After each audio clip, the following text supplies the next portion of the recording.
कोई मोदी साहब को वोट क्यों देगा जब वो प्रेस कॉन्फ्रेंस में नहीं आना चाहते? मेरा इसका काउंटर क्वेश्चन है कि प्रेस कॉन्फ्रेंस से हो क्या जाएगा। सर, एक यूट्यूबर है ध्रुव राठी, अब कुछ सालों से वो केवल नरेंद्र मोदी के अगेंस्ट में वीडियो बना रहे हैं, और अगर कांग्रेस रूल्ड स्टेट में कुछ भी गड़बड़ होती है सिमिलर तरह की तो वीडियो नहीं बनाते, तो साफ पता लग गया कि वो कहां से पंडित है। सर राहुल गांधी पे क्या टेक है आपका? ठीक है, राहुल गांधी पे पहले मैं थोड़ा उनसे चिढ़ता था कि मुझे उन पर दया आती है। RSS is a factory to produce good leaders. But sir, इसका क्या जवाब है आपके पास कि मोदी जी ने एक बीफ एक्सपोर्टर कंपनी से 5 करोड़ रुपए लिया? सर, मणिपुर इंसिडेंट के बारे में क्या कहना है? I mean, people were openly dying over there. Rahul Gandhi का बीइंग अ प्राइम मिनिस्टर आपका कोई सपोर्ट नहीं है? डराओ मत यार। ऐसे डराओ मत। Hello, welcome to the Legal Baba Show, where we invite guests from diverse fields and ask questions whose answer you want to hear.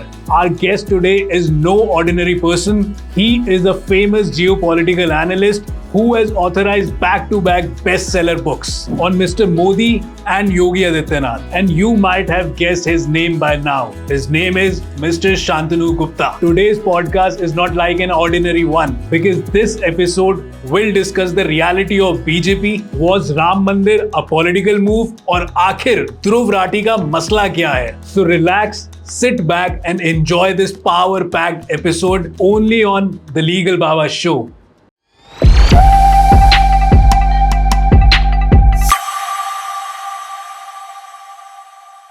तो स्वागत है शांतनु जी आपका हमारे पॉडकास्ट पे। Thank you for coming sir, thank you for joining us.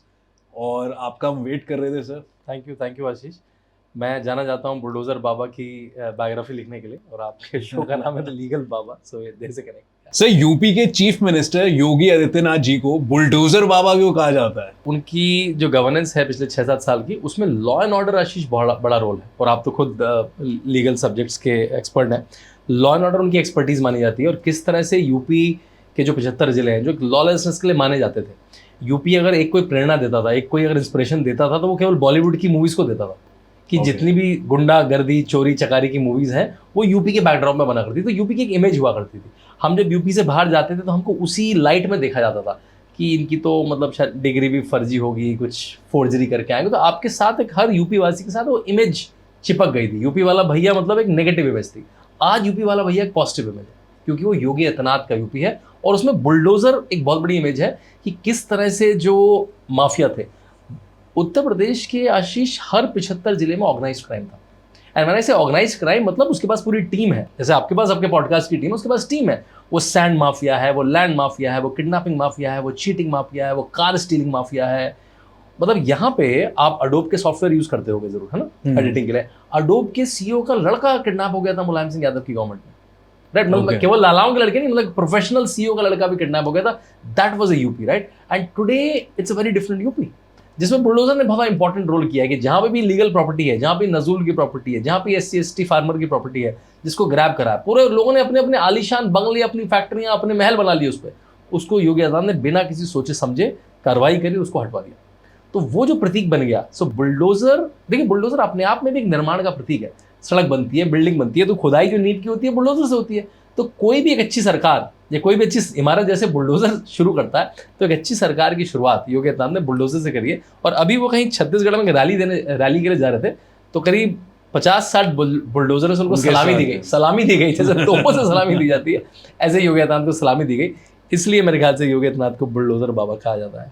नहीं, I am sure sir, हम सबने देखा है ये रैली वाली बात जी, और हम सबने सुना है कि किस तरह से बुलडोजर चलाए गए हैं इलीगल प्रॉपर्टीज पे जी। सर, थोड़ा अपनी लाइफ के बारे में बताइए ना, मतलब लव लाइफ के बारे में बताइए। क्या कैसे आपकी शादी हुई, क्या हुआ क्या नहीं हुआ? देखिए, मैं उत्तर प्रदेश से आता हूँ। मेरे पिताजी मुरादाबाद के हैं। हम लोग मुरादाबादी दाल बहुत खाते हैं, तो मुरादाबाद के हैं। माताजी रामपुर की हैं, तो आजम खां के इलाके की। अब तो आजम खां जेल में है। वहाँ से आता हूँ मैं। फिर मैं कई जगह पढ़ा लिखा। मैं केवीज में पढ़ा तो चेंज होता रहा। मैं ऋषिकेश में रहा काफ़ी लंबे समय। मेरे पिताजी वहाँ नौकरी करते थे।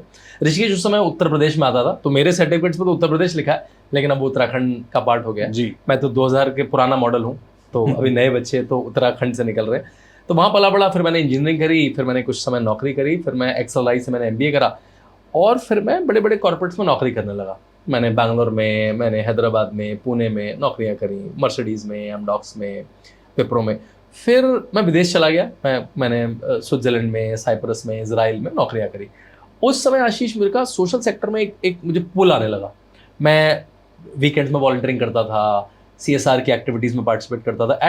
Eight some point that energy suck me इन। मैंने कहा वीकेंड में ज़्यादा आनंद आ रहा है, 5 दिन तो बस ऐसा लग रहा है सैलरी कमाने के लिए कर रहे हैं।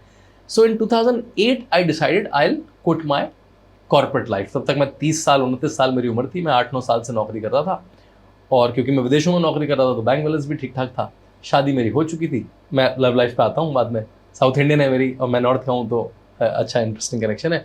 तो तब मैंने एकदम से अपनी लाइफ में बड़ा टर्न लिया और मैं यूके चला गया पॉलिटिकल साइंस और पॉलिसी की पढ़ाई करने। मतलब मैं एक मैनेजमेंट ग्रेजुएट, एक इन्वेस्टमेंट बैंक में काम करते करते मैं यूके चला गया और मैंने अपनी पॉलिसी की पढ़ाई करी, और उसके बाद से मैं सोशल सेक्टर में, फिर सोशल पॉलिटिकल कमेंट्री में आ गया। पिछले तो मेरे, अगर मैं इस समय 40 साल के आसपास मेरी उम्र है, तो पिछले 20 साल में करीब मैं 8-9 साल मैंने कॉर्पोरेट में नौकरी करी, और पिछले 10-12 साल से मैं सोशल सेक्टर, पॉलिटिकल सेक्टर में। हाँ, लव लाइफ की आपने बात करी, तो मैं जब 20-21 साल का था तब मैं अपनी पहली नौकरी के लिए हैदराबाद जा रहा था। हैदराबाद से मैंने टेक्नोलॉजी में पहली नौकरी करी। तो मेरी पत्नी, जिनका नाम है श्वेता, वो मुझे ट्रेन में मिली। तब वो AP एक्सप्रेस बोलते थे, अब उसको तेलंगाना एक्सप्रेस बोलते हैं। मेरी ट्रेन में मिली और तब से परिचय हुआ, और 4-5 साल डेट करने के बाद हमने करीब, जब मैं 25 साल का था वो 24 साल की थी, हमारा थोड़ा बाल विवाह जैसा हो गया, थोड़ा जल्दी शादी हो गई हमारी, और तब हमारी शादी हो गई। Now we have 2 beautiful kids. इसकी वजह से मेरे को आशीष साउथ का बहुत अच्छा एक्सपोजर है। A typical north Indian will make little funny jokes ना, मुझे साउथ की बहुत चीज़ समझ है। मैं खुद धोती मुंड पहन के पूजाओं में बैठता हूँ। मुझे समझ में आता है कि क्या तेलुगु, हमारे लिए साउथ मतलब एक ब्लॉक है, जबकि आंध्र प्रदेश से तेलंगाना, तेलंगाना से कर्नाटका, उससे तमिलनाडु, केरला में बहुत फ़र्क है। मतलब अब तो मैं भी सांभर खा के बताता हूँ कि ये कर्नाटका का सांभर है कि तमिलनाडु का सांभर है। इडली कहाँ की कैसी है, कहाँ पे मिर्चें ज़्यादा हैं कम है। हम लोग तो साउथ इंडियन को एक ब्लॉक की तरह ले लेते हैं नॉर्थ में, लेकिन नो, जैसे हमारे यहाँ यूपी और बिहार के खाने में फ़र्क है, यूपी और पंजाब के खाने में फ़र्क है। सब नॉर्थ कॉमन नहीं है, ऐसे भी कॉमन साउथ नहीं है। और भारत एक बड़ा प्यारा सुंदर देश है, हर जगह का बड़ा ब्यूटीफुल कल्चर है, खाना है, त्यौहार है, नृत्य है, ड्रेसेस हैं। तो इसमें I get very culturally expose because of she being in my life. Totally sir, India is a diverse country और काफ़ी कल्चर्स है, काफ़ी फेस्टिवल्स है जी। एंड आप तो सर साउथ के जमाई हैं। जी बिल्कुल बिल्कुल। आपने जैसे बताया सर, लव मैरिज हुई थी आपकी जी। बट सर मैं ये पूछना चाहूँगा, and which is also a very important topic to discuss upon. आप यूपी की बात कर रहे थे सर, जी। तो यूपी में आपने लव जिहाद तो सुना होगा, राइट सर? लव जिहाद is a very serious problem. Love जिहाद का मेंशन सबसे पहले आता है हमें केरला की विधानसभा में मिलता है। चाहे वो ओमेन चांडी हो, चाहे वो कांग्रेस और लेफ्ट के दोनों चीफ मिनिस्टर्स ने फ्लोर ऑफ द हाउस पे कहा है असेंबली में कि लव जिहाद जैसा फिनोमेना हो रहा है। लव जिहाद फिनोमेना है क्या? लव जिहाद फिनोमेना है जब मुस्लिम कम्युनिटी का लड़का अपना नाम बदलकर, अपनी आइडेंटिटी बदलकर एक नॉन मुस्लिम लड़की को वू करता है, अगर मैं कहूँ साधारण उसको पटाता है, और उसके बाद उसकी आइडेंटिटी धीरे धीरे जाहिर होती है, कई बार नहीं जाहिर होती है, और फिर उसको शादी केवल करता है पर्पस टू कन्वर्ट हर। और फिर उनके यहाँ एक तरह से उसका इंसेंटिव है मस्जिद में कि अगर आप इतने लोगों को कन्वर्ट करेंगे, अगर आप कन्वर्ट और किस कास्ट से या किस धर्म से या से कन्वर्ट करके आए, कितना बड़ा आपको क्रेडिट मिलेगा। ये लव जिहाद है। बाकी किसी का बैठना वो अलग बात है, वो अलग कैटेगरी में आता है, उसे हम रोमियो को कोई मुस्लिम किसी हिंदू लड़की के साथ बैठा है सर, उसको लव जिहाद का टैग उसको लव जिहाद का टैग नहीं देते। देखिए लव जिहाद अब तो कानून बन चुका है जी। तो अब तो मतलब लव जिहाद नहीं है उसका नाम कुछ और है, यूपी में कानून बन चुका है। तो जब आप एक डिस्गाइज आइडेंटिटी के साथ केवल कन्वर्जन के पर्पज से मैरिज करते हैं या वो करते हैं, रिलेशनशिप में जाते हैं, वो लव जिहाद की कैटेगरी में आता है। और ये फ्लोर ऑफ द पार्लियामेंट में डेटा दिया गया कितनी क्रिश्चियन लड़कियों को इस्लाम में कन्वर्ट किया जाता है। और इसी को हम यूके में, कनाडा में ग्रूमिंग गैंग्स बोलते हैं, जहां पे सिखों के बीच में एक मेजर कंसर्न है। मैं तो यूके में अभी ऑक्सफोर्ड की फेलोशिप में था 4-5 साल में, बड़ा कंसर्न है कैसे ग्रूमिंग गैंग्स हैं, जो मुस्लिम ग्रूमिंग गैंग्स हैं, और वो लड़के मिसगाइज्ड आइडेंटिटी से या कई बार अपनी आइडेंटिटी से सिख लड़कियों को वो करते हैं और फिर वो उनको कन्वर्ट करते हैं। ऐसा कनाडा में है, ऐसा यूके में है। और ऐसा ही जब योगी आदित्यनाथ ने यूपी के बेल्ट्स में देखा तो उन्होंने पहली बार कहा, तो बहुत सारे लोग कहते हैं कि लव जिहाद का जो कॉन्सेप्ट है योगी आदित्यनाथ ने दिया हो कि ऐसा फिनोमेना होता है। Only thing he noticed it and when he came to power he made a law against it. ऐसे कोई शादी करता है तो स्पेशल मैरिज एक्ट में शादी कर सकता है। शाहरुख खान की शादी हो रखी है दूसरे को, और किसी को कोई दिक्कत नहीं है, right? But not with disguised identity. जब आप बहरूपिया बन के आते हैं, झूठ नाम से किसी को वो करते हैं, पटाते हैं, शादी करते हैं, और फिर आपका पर्पस केवल कन्वर्जन होता है, वो गलत है। बट सर उन ऑर्गेनाइजेशंस का क्या, जैसे कि कुछ दल हैं, ऐसे मैं नाम नहीं लूंगा, जो ऐसा कर रहे हैं कि वो नॉर्मल कपल्स को भी जीने नहीं दे रहे, घूमने नहीं दे रहे सड़कों पे, पब्लिक प्लेसेस में, बात नहीं करने देते, हाथ नहीं पकड़ने देते, which I think is legal, totally legal. देखिए, once you are a consulting adult after 18, तो अगर नहीं भी देगा तो उनके माँ बाप की दिक्कत है। सड़क पे तो कोई मॉरल पुलिसिंग नहीं कर सकता, और ऐसा कोई भी करता है तो गलत है। मेरे ख्याल से जो आप कह भी रहे हैं बहुत पुरानी बात है ना।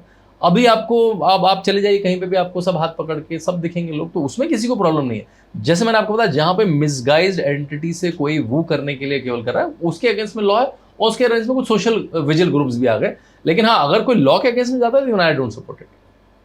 ओके, नहीं सर, बहुत बढ़िया बात बोली आपने। और आप ये भी बता रहे थे कि आपकी एक सिक्योर प्लेस पे थे आप, आपकी जॉब थी, आपका अच्छी I was doing very good in my career. You were doing very good in Switzerland में था, एक इन्वेस्टमेंट बैंक में काम करता था। That was my last kind of corporate job.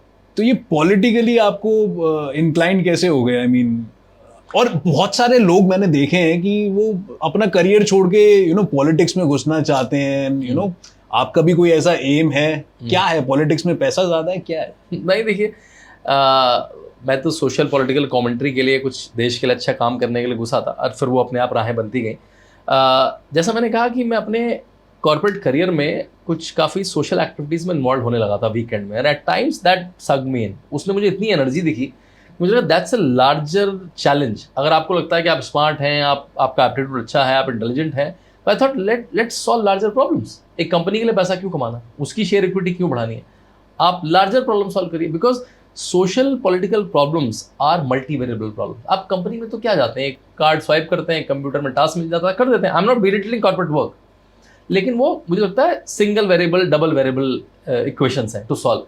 But society is a multi variable issue, जिसमें मतलब बहुत कुछ है। कोई गरीब भी है, कोई अमीर भी है, कुछ जैसे आपने कोई इस धर्म का है, कोई उस धर्म का है, बहुत सारे विभाग हैं, बहुत सारी पॉलिसीज हैं, जॉब है, इन्फ्लेशन है। Is a multi round 360 degree work. तो आपको लगता है यू फील मोर फुलफिलिंग कि आप कुछ किसी की लाइफ में इम्पैक्ट ला पा रहे हैं, वर्सेज आप एक कॉर्पोरेट जॉब में अपने 4 लोगों में अपनी फैमिली को इम्पैक्ट कर पा रहे हैं। I think that hunger for a larger impact और more meaningful life brought me to this social life. Okay, मतलब कुछ फाइनेंशियल गेन से कोई मतलब नहीं? फाइनेंशियल गेन तो और मुश्किल है। मैं तो अपनी 1/4 लाइफ स्टाइल पे जी रहा हूँ। मैं स्विट्जरलैंड में नौकरी करता था, जहाँ लाखों में सैलरी मिलती थी। मैं बात पे विदेशों की टिकट कर लिया करता था, लेटर अभी तो लोकल टिकट भी करनी होती है फ्लाइट की, तो सोचना पड़ता है कि अरे जल्दी करा लो, महंगी हो जाएगी। So I am taking a huge, मतलब लोग अपनी सैलरी बढ़ाते हैं, मैं तो पिछले 10 साल पहले इससे 5 गुना सैलरी मिलती थी मुझे। तो it's not for the financial gain, I think. लेकिन हाँ, अब I feel far more meaningful, right? अब मैं जिन लोगों को टीवी पे देखता था, उनके साथ बैठ के बात करता हूँ आज मैं चैनल्स पे। सो आई हैव ए से, और at least I have a opinion, and मेरी ओपिनियन फॉलो होती है, मैं किसी की ओपिनियन शेप कर सकता हूँ। आई think that gives you a kick. I think that's what is a fulfilling experience. Yeah, but that's good, yeah. You want to create, or you want to make big impact in people's life, and that's your goal. पैसे का कोई लेना देना नहीं है। पैसे देखिए आपको एक बेसिक लाइफ जीने के लिए चाहिए, so that my books keep helping in that. Okay. Sir, आपने बुक भी बनाई है, बुक से बात करते हैं तो 101 reasons why we should vote to Mr. Modi. तो सर, कोई मोदी साहब को वोट क्यों देगा जब वो प्रेस कॉन्फ्रेंस में नहीं आना चाहते? इसके लिए क्या कहना है आपका? A lot of people want to know this. मेरा कोई पर्सनल क्वेश्चन नहीं है। नहीं, आपका पर्सनल भी हो तो आपकी भी क्वेरी तो हो सकती है। देखिए, जैसे मेरी I have written 10 books. Last 2 books मेरी कॉमिक्स हैं। So lot of people give me a credit of introducing political comics in India. So Ajay to Yogi इतना, my book on Yogi ji, and 101 reasons why I will vote for Modi. ये दोनों comic format में है, and these are for young audience. ये question बहुत बार पूछा जाता है कि भाई वो प्रेस कॉन्फ्रेंस में क्यों नहीं आते। मेरा इसका काउंटर क्वेश्चन है कि प्रेस कॉन्फ्रेंस से हो क्या जाएगा। आप क्वेश्चन पूछेंगे, राहुल गांधी की प्रेस कॉन्फ्रेंस चल रही थी अभी, 2 लोगों ने उनसे अनकंफर्टेबल क्वेश्चन पूछे, उनके कहते अबे तुम बीजेपी वाले लग रहे हो, राइट? तो प्रेस कॉन्फ्रेंस कौन सा बड़ी फेयर हो रही है?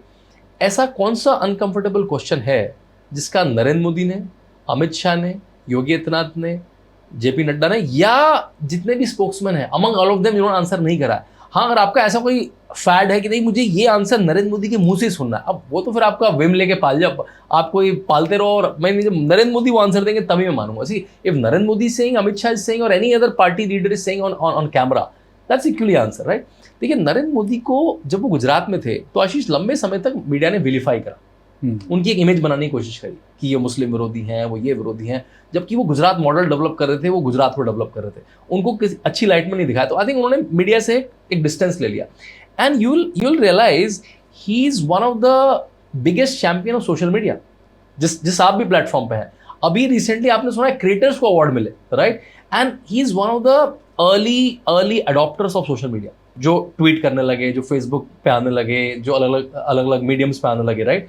बल्कि राहुल गांधी जब पहली बार ट्विटर पे आए तो उसका हैंडल नाम था ऑफिस ऑफ आरजी। मतलब मैं नहीं हूं, अगर कुछ गलती हो जाए मैंने नहीं करा, वो तो ऑफिस ऑफ आरजी ने करा, ऑफिस ऑफ राहुल गांधी ने करा। अब वो कुछ साल पहले सीधे राहुल गांधी के नाम से आया, मतलब इतना डर के आए, versus Narendra Modi who was a very early adopter, right?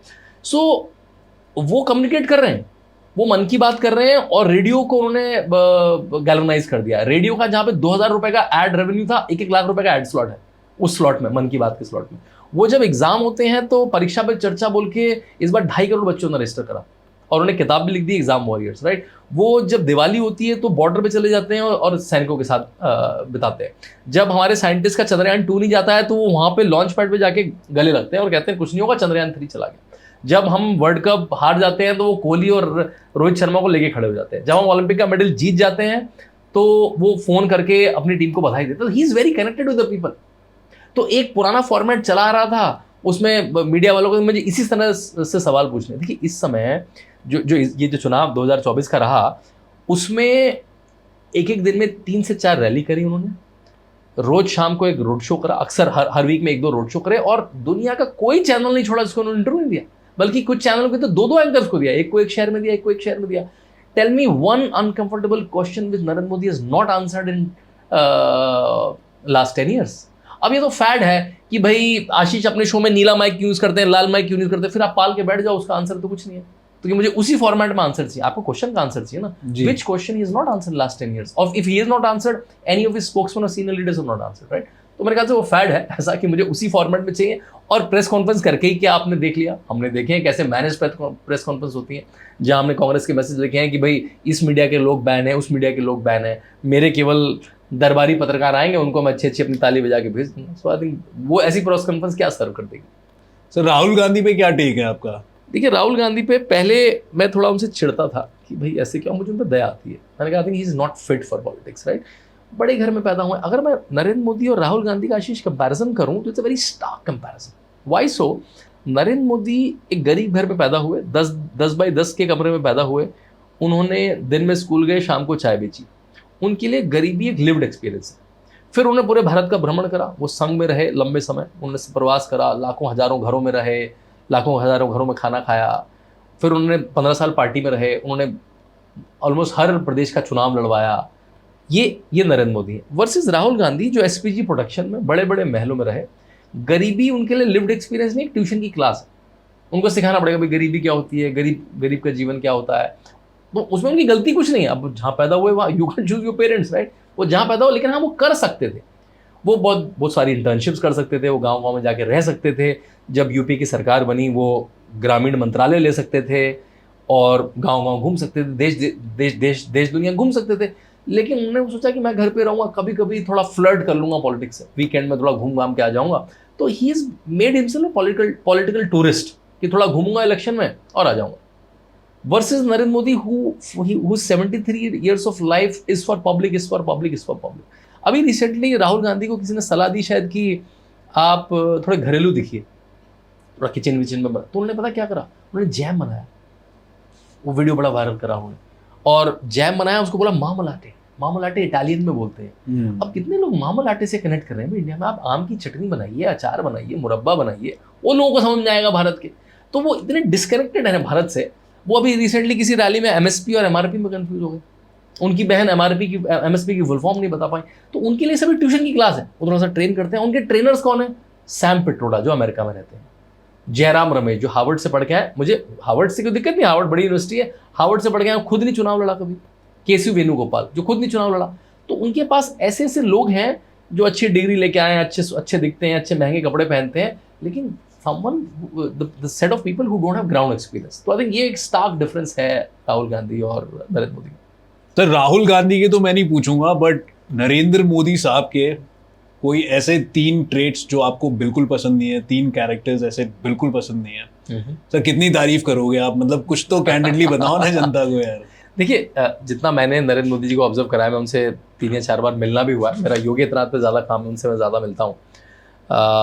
लेकिन पब्लिकली सोच पाना सच में बहुत मुश्किल है। ऐसा नहीं कि मुझे कुछ कहने में कोई दिक्कत है, सोच पाना बहुत मुश्किल है कि उनके क्या नेगेटिव ट्रेट्स हो सकते हैं। हर कोई भगवान तो नहीं हो सकता। बिल्कुल नहीं होता, बिल्कुल। लेकिन आपने because you push me to say, तो मैं सोच नहीं पा रहा हूँ कि मैं क्या कहूँ, because the way he conducted himself Ashish in last 20 years in public life, मतलब 20 ईयर्स तो विजिबल पब्लिक लाइफ है, उसके पहले की जो पब्लिक लाइफ है हमको नहीं पता।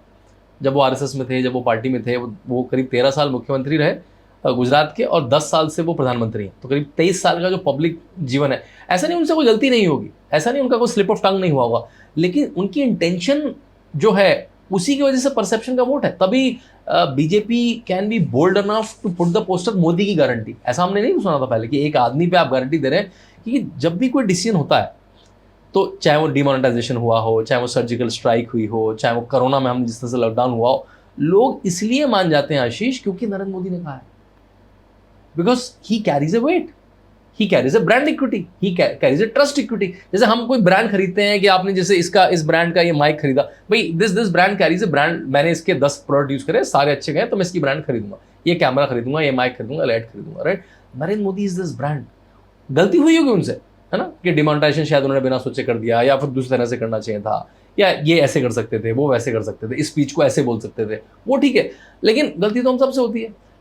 The idea behind कि his intention is so right, that's why he's taken the country so far, that's why it's very hard for me to think of कि उनकी 73 years की जर्नी में मैं कोई ऐसा बड़ा कोई गैप दिखा सकूं। I think that's why I keep saying RSS is a factory to produce good leaders and Narendra Modi is the best product the RSS has ever created. That's why उसमें flaw ढूंढना सच में बहुत मुश्किल है। So you're the master of generalizing statements. I can नहीं, see I'm saying सच में उसमें ढूंढना मुश्किल है। उसमें मैं कह रहा हूँ गलतियां हो सकती हैं, बट गलती तो ठीक है, वो तो इंसिडेंट बेस है ना, कि भाई हमने पॉडकास्ट करा, हमारा माइक खराब हो गया, बट दैट्स नॉट कि उसका कंटेंट खराब नहीं हो गया ना। लेकिन उनका जो जीवन सच में फ्लॉलेस रहा है, और इस वजह से नहीं रहा है कि वो कोई भगवान है, इसलिए बिकॉज आज भी नरेंद्र मोदी अपनी स्पीचेस की प्रैक्टिस करते हैं, वर्सेस राहुल गांधी जो प्रॉम्प्ट कुछ भी बोलना शुरू कर देते हैं। आज भी वो अपनी हर चीज प्रैक्टिस करते हैं। आज भी वो 73 ईयर्स में he is working like a 35 years old. वो 3 रैली कर रहे हैं। अभी एक इंटरव्यू में पता है उन्होंने क्या कहा, उन्होंने कहा यार वो ना हमारे हेलीकॉप्टर का प्रोटोकॉल है कि उसको सनराइज से पहले उड़ना पड़ता है, नहीं तो मैं चौथी रैली भी कर लेता। मतलब is Hungary for more work, right. और इसी सब के बीच में वो 2 घंटे गेमर से मिल लेते हैं, इसी सब के बीच में वो कंटेंट क्रिएटर्स को अवार्ड भी दे देते हैं, right. So that kind of bandwidth of connecting people is literally I think once in life time, and we lot of us who may not even like it is very fortunate to exist in the same era so that we can comment on him and can exist and observe someone working so hard and so meticulously. Sir, interviews की आप बात कर रहे हो, एक recently अभी 2-3 बार मैंने देखे इंटरव्यूज, कभी कर्नाटका में जाके या कभी केरला में जाके मोदी साहब बोल रहे हैं कि हम आपको देश का नंबर 1 स्टेट बनाएंगे, आप हमें वोट दो। मतलब अलग अलग स्टेट्स में जाके बोल रहे हैं कि हम आपको देश का नंबर 1 स्टेट बनाएंगे, आप हमें वोट दो। तो ये क्या बात हुई? आई मीन हर स्टेट में जाके सबको बोलेंगे कि आप हमारा नंबर 1 स्टेट बनाएंगे, तो ऐसे कैसे चलेगा? आई मीन देखिए, क्या मैंने एग्जैक्टली ये लाइन तो नहीं सुनी जो आप कह रहे हैं, लेकिन I think what his intent sounds to be that he is trying to create, which is done in last 10 years, a very healthy competition on good parameters. जैसे मैं कुछ एग्जांपल देता हूँ। इंटेंशन क्या है उसके पीछे? इंटेंशन ये है कि मैं स्टेट्स के बीच में एक हेल्दी कंपटीशन शुरू करूंगा, और ऐसी चीज़ों में शुरू करूंगा जिसमें लोगों ने सोचा भी नहीं था। 2014-15 में उन्होंने लाल किले की प्राचीर से एक चीज़ की जो लोग बड़े सरप्राइज हुए। उन्होंने सफाई पे भाषण दिया बहुत देर। मुझे सफाई पे कौन प्रधानमंत्री भाषण देता है? स्वच्छता पे, टॉयलेट पे कौन भाषण देता है?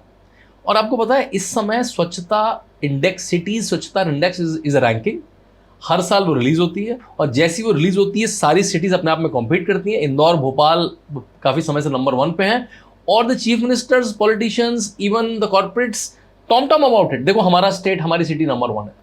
स्वच्छता जो इंडिया में बात भी नहीं होती थी, वो आज एक कॉन्टेस्टेड रैंकिंग है। ईज ऑफ डूइंग बिजनेस, कि भारत में बिजनेस करना कितना आसान है। पहले हम 100 के ऊपर हुआ करते थे, फिर नरेंद्र मोदी ने काम करा, प्रोसेस आसान करे, बहुत सारे लॉज को हटा दिया, पुराने लॉज को हटा दिया, सड़े गले लॉज को। आज आप अगर आपके पास दिन नंबर है तो 5 दिन में इंडिया में, हम पहले कहा करते थे कि सिंगापुर में आप 1 दिन में जाके कंपनी रजिस्टर करा सकते हैं। मैंने खुद 5-5, 8-8 दिन में प्राइवेट लिमिटेड कंपनी रजिस्टर होती हुई देखी है। तो ये जो उन्होंने काम किया, first he improve the ease of doing business ranking of India, then he started calculating ease of doing business of each state. तो स्टेट्स आपस में कॉम्पीट करने लगे कि मैं अपने यहाँ कंपनी रजिस्टर करना, law of the land, trusting the contracts, जमीन मिलना, अप्रूवल्स मिलना कितना आसान कर दूं। उन्होंने गुजरात मॉडल से शुरू करा, सिंगल विंडो क्लियरेंस। अब यूपी में यूपी निवेश आ गया, कर्नाटका में कुछ आ गया, हर जगह कंपटीशन हो गया। और जैसे ही ईज ऑफ डूइंग बिजनेस की रैंकिंग आती है, सारे स्टेट्स अपना एडवर्टीजमेंट देते हैं कि हम नंबर 1 है, हम नंबर 3, हम नंबर 5, जैसे कॉलेजेस देते हैं। So I think he is trying to start a very healthy competition that we will also pull you in multiple states. And देखिए, मुझे सपना तो आपको नंबर 1 का ही दिखाना पड़ेगा। अब आप नंबर 3 पे रह जाएंगे, नंबर 1 पर रह जाएंगे, that's a different thing. But how Narendra Modi has started a very healthy competition on very positive parameters among states, I think that's remarkable। और फिर हर स्टेट ने लेना शुरू कर दिया। जैसे मैं आपको यूपी का एग्जांपल बताता हूँ, यूपी में डायल 100, अब हम उसे 112 बोलते हैं, जो पुलिस की गाड़ी चलती है, ठीक है। अब वो गाड़ी पहले अखिलेश जी के समय 30 मिनट 40 मिनट में आया करती थी। योगी इतना आते हैं, उसका एक प्रोसेस, उसका ऑडिट करवाया कि भाई क्यों गाड़ी लेट होती है, हमारी गाड़ियाँ कम हैं, हर स्पॉट्स में नहीं है क्या, उसका फिर एक प्रोसेस री इंजीनियरिंग करा गया। और हर डिस्ट्रिक्ट को हर महीने वो डेटा देना पड़ता है। और क्योंकि वो all GPS calculator, nobody can first the data, वो कॉल भी रिकॉर्डेड है और जैसी गाड़ी पहुंची वो भी रिकॉर्डेड है, तो आपको पता लग जाता है गाड़ी कितने टाइम में पहुंची। मैंने अपनी किताब लिखी योगी जी पे second, the monk who transformed Uttar Pradesh, जिसमें मैंने दिखाया कि ग्रेटर नोएडा उसमें नंबर 3 पे है, मतलब जो हमारे 75 जिले हैं, ग्रेटर नोएडा नंबर 3 पे आता है। जैसी वो किताब काफ़ी चर्चा में हुई तो पुलिस कमिश्नर के पास पहुंची, उनका कॉल आया मेरे पास सीधे कि शांतनु जी, आपने किताब लिखी है, उसमें आपने गलत लिखा है, हम नंबर 3 पे नहीं, हम नंबर 1 पे हैं। तो पहले तो मुझे बड़ा अच्छा लगा कि एक पुलिस कमिश्नर ने मेरी किताब पढ़ी। दूसरा मुझे ये अच्छा लगा कि एक पुलिस एक डिस्ट्रिक्ट वाला इतना उस रैंकिंग पे अटैच कर रहा है, मतलब everybody is watching that ranking. मैंने कहा सर, जब मैंने 6 महीने में किताब फाइनली प्रेस में दी थी तब आप नंबर 3 पे थे, अब आप नंबर 1 पे आ गए। Meaning every district is competing कि मैं कितना, मुझे 30 मिनट का टाइम है, अब 8 मिनट हो गया, अब 7 मिनट हो गया, अब 6.5 मिनट हो गया, which is amazing. So Narendra Modi has started, someone like Yogi Adityanath, someone like Hemant Biswa has started a positive competition on governance। जो गुंडागर्दी में कंपटीशन हुआ करता था, कौन कितना बड़ा गुंडा है, वो होता है कौन कितना अच्छा गवर्नेंस कर रहा है। I think that's why he is giving like a positive signal, positive push, positive appreciation to state कि आप में भी नंबर 1 बनने का पोटेंशियल है। बहुत सारे पैरामीटर है, कोई किसानी में नंबर 1 हो सकता है, कोई एंटरप्रेन्योरशिप में नंबर 1 हो सकता है, कोई लॉ एंड ऑर्डर में नंबर 1 हो सकता है। He is trying to push all of them out of this slumber कि भाई नंबर 1 मिलने के लिए काम करिए, केवल इलेक्शन जीतने के लिए काम मत करिए। हिंदुस्तान हमारा प्योरली सेक्युलर देश है। नहीं देखिए, सेकुलर तो देखिए वर्ड ही मुझे, आई have a trouble this term secular, right. Secular देखिए वर्ड कहाँ से आया, जो राइट लेफ्ट जो वर्ड होता है, सेकुलर का वर्ड आया यूरोप से, वर्ड आया कि जो सत्ता या जो इंस्टीट्यूशन चर्च को मैनेज कर रहा है वो इंस्टीट्यूशन गवर्नमेंट को मैनेज ना करे, right. They should be separation of church and state. यहाँ से सेकुलरिज्म की डेफिनेशन शुरू हुई। फ्रेंच रेवोल्यूशन में एक डेफिनेशन और आई कि जो राजा के साथ है, जो धर्म के साथ है, वो उस दिन राइट में बैठा था, उसको राइट विंग बोलने लगे। वो जो राजा के साथ नहीं था, जो विरोध में था, वो लेफ्ट विंग है। तभी आपको लेफ्ट विंग की राजनीति समय विरोध की राजनीति दिखती है, वो लेफ्ट और राइट के टर्म आ गए। फिर इसके कल्चरल कॉनोटेशन में, इसके इकोनॉमिक कॉनोटेशन भी है। जो लेफ्ट का कल्चरल कॉनोटेशन है वो है जो मार्क्सिस्ट फिलॉसफी है कि गवर्नमेंट ही सब कुछ करेगी, इंडस्ट्री कुछ नहीं करेगी, सारी इंडस्ट्री गवर्नमेंट इशू करेगी। वर्सेस राइट विंग अगर फाइनेंशियल वाइज, उसे हम कहेंगे कि भाई प्रो कैपिटल, प्रो मार्केट है, प्रो एंटरप्रेन्योर है। तो ये राइट लेफ्ट में है। सेक्युलरिज्म की डेफिनेशन भी ये है कि भाई चर्च और स्टेट अलग अलग हो, और ये हमें विदेशों ने सिखाई, ये हमें यूके ने सिखाई, हमें ये यूएस ने सिखाई। पहले मैं इस डेफिनेशन को वॉच करता हूँ, है ना। आप किसी भी यूएस प्रेसिडेंट की ओथ की सेरेमनी ऑब्जर्व करिए, वो किस पे होती है, वो बाइबल पे होती है। Do you think that's secular? लेकिन यूएस हमें सेक्युलरिज्म सिखा रहा है, उसकी यूनिवर्सिटीज में सेक्युलरिज्म सिखा रही है, अपनी प्रोसेस पे कभी कमेंट नहीं करा उन्होंने, राइट। तो we have to be as Indians very watchful of this terms कि वो सिखाना क्या चाह रहा है हमें। सेकंड, यूएस प्रेसिडेंट की वॉशिंगटन डीसी उनकी कैपिटल है, ओथ से पहले there is a ceremony in a church in Washington DC which is a part of every president's oath. वो चर्च में जाके उनकी एक रिलीजियस सेरेमनी होती है और उसके बाद वो ओथ लेते हैं। Do you think that's secular? लेकिन वो हमें सेक्युलरिज्म का ज्ञान दे रहे हैं।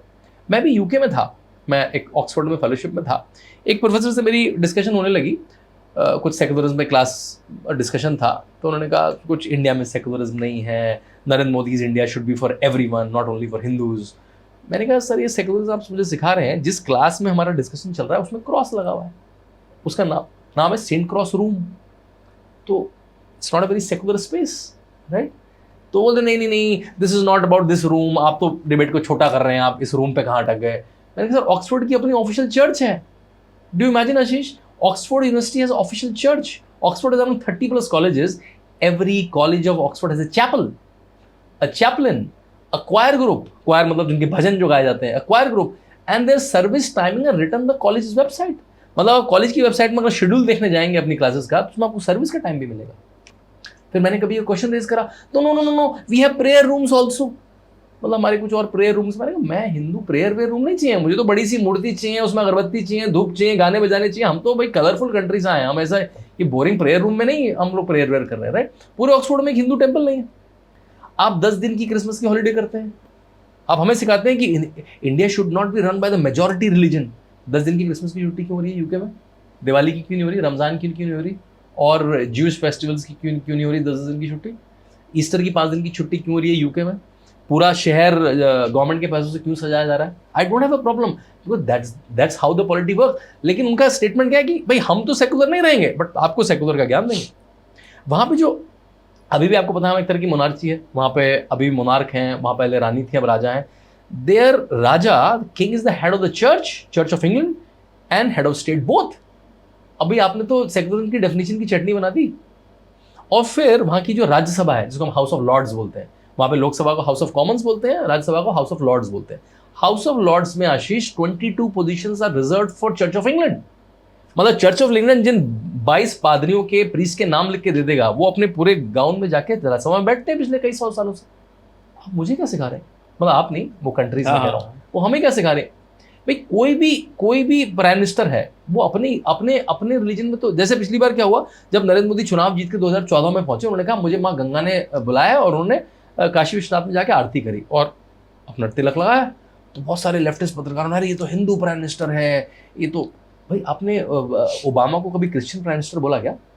नहीं, ओबामा तो बहुत अच्छे हैं, ओबामा को तो नोबेल प्राइज दे दिया आप लोगों ने, राइट। आपने कहा कि आप बाइबल पे शपथ क्यों लेते हैं, आप कॉन्स्टिट्यूशन, हमारे यहाँ इंडिया में कॉन्स्टिट्यूशन में शपथ होती है हाथ लेके, लेकिन वहां पे बाइबल पे शपथ होती है। तो I think we should come out of these narrow definitions.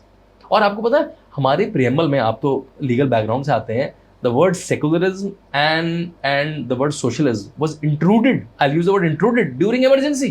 आप इमरजेंसी ला के चुपके से वो शब्द घुसा देते हैं। इंडिया की फैब्रिक सेकुलर है। इंडिया की फैब्रिक इसलिए सेकुलर है क्योंकि जब पारसीज जूस निकल के आए, तो only country where they were not persecuted is India. आज भी जूस कहते हैं कि the only country where Indians are not persecuted, जहां पे वो एक तरह से दूध में चीनी की तरह घुल मिल गए, वो इंडियंस है। अच्छा, ये सारा जो माइनॉरिटी का इशू है, सेकुलर का इशू है, ये मुस्लिम कम्युनिटी के साथ ही रुक जाता है। आपको किसी पारसी ने बोला कभी कि अरे मैं इस कंट्री में सेफ नहीं हूँ, किसी जू ने बोला, जो तो माइक्रो मतलब इतनी छोटी हैं कि उनको ज़्यादा प्रॉब्लम आनी चाहिए थी ना। हमारे देश में आपको पता है पाकिस्तान के इक्विवेलेंट मुस्लिम रहते हैं, we are the second largest Muslim population the world. तो वो तो माइनॉरिटी है भी नहीं गई, जो सच में माइक्रो माइनॉरिटी है उनको प्रॉब्लम क्यों नहीं है? मैं बताता हूँ उसका आंसर क्या है। इसका आंसर ये है कि कांग्रेस ने एक तरह की आसान ईजी वोट बैंक पॉलिटिक्स करनी स्टार्ट करी नेहरू जी के समय से।